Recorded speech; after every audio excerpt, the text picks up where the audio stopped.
Hello everyone, welcome back to our channel. This is Siddhi and you're watching me on For Women in India. In today's video, we'll be talking about domestic violence in India, statistics and safeguards. According to a report, the domestic violence cases were at a 10-year high and the National Commission for Women registered an increase of at least 2.5 times in the number of domestic violence complaints during the COVID-19 lockdown in India.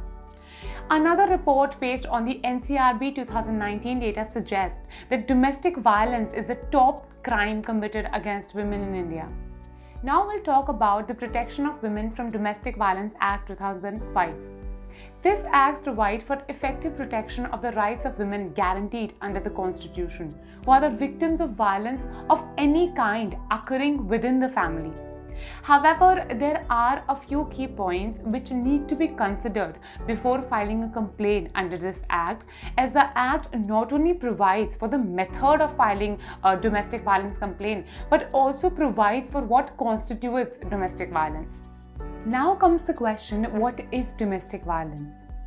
To state briefly, the Act states that the term domestic violence includes physical, sexual, verbal, emotional, and economic abuse. Any act that harms or threatens a woman. Any act done to coerce her or any other person related to her to meet any unlawful demand like dowry. Following terms and their meanings must also be kept in mind while filing a complaint under the Act. Physical abuse includes any act done to cause bodily harm or danger to life of the woman. Any act done to impair the health or development of the women. Assault, criminal intimidation, and criminal force.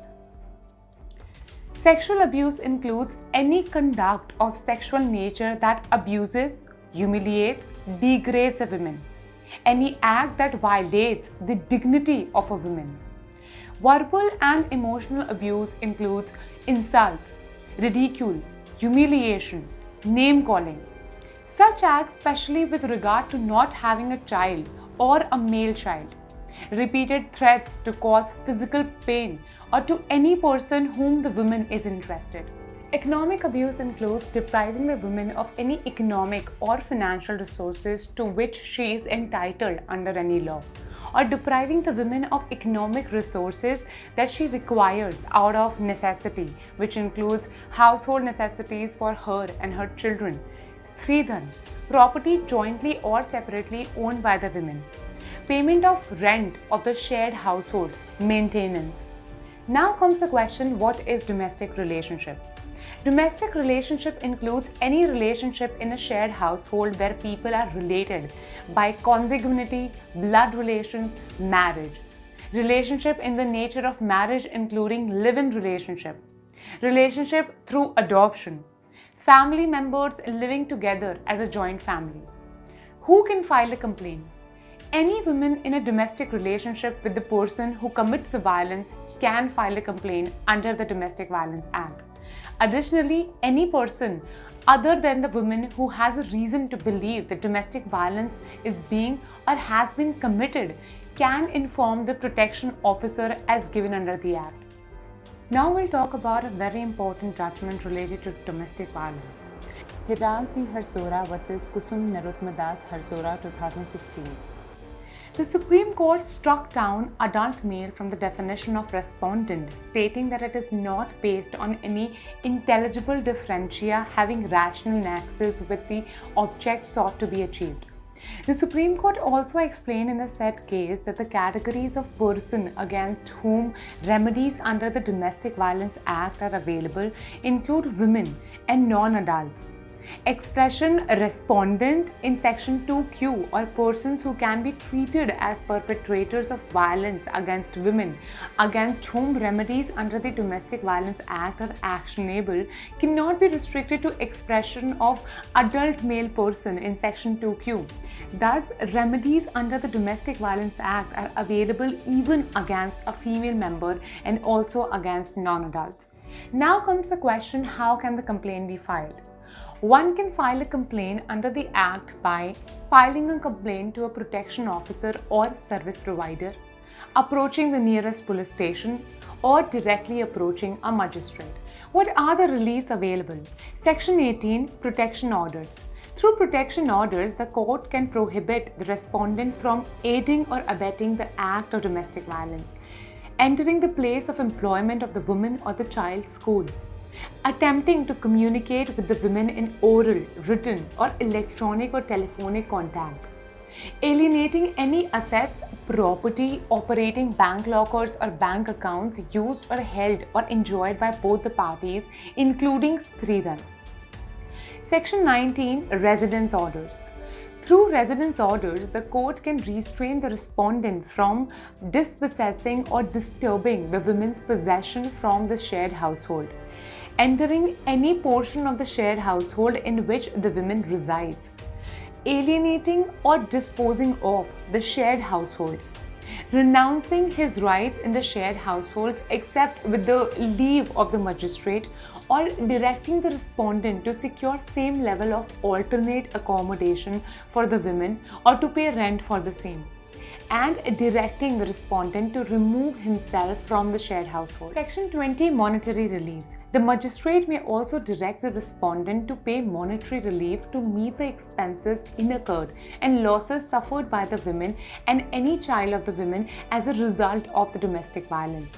Such monetary relief must be fair and adequate, may include but is not limited to the loss of earnings, the medical expenses, the loss caused due to the destruction, damage, or removal of any property from the control of the women, the maintenance for the women as well as her children, including an order under or in addition to an order of maintenance under Section 125 of the Code of Criminal Procedure.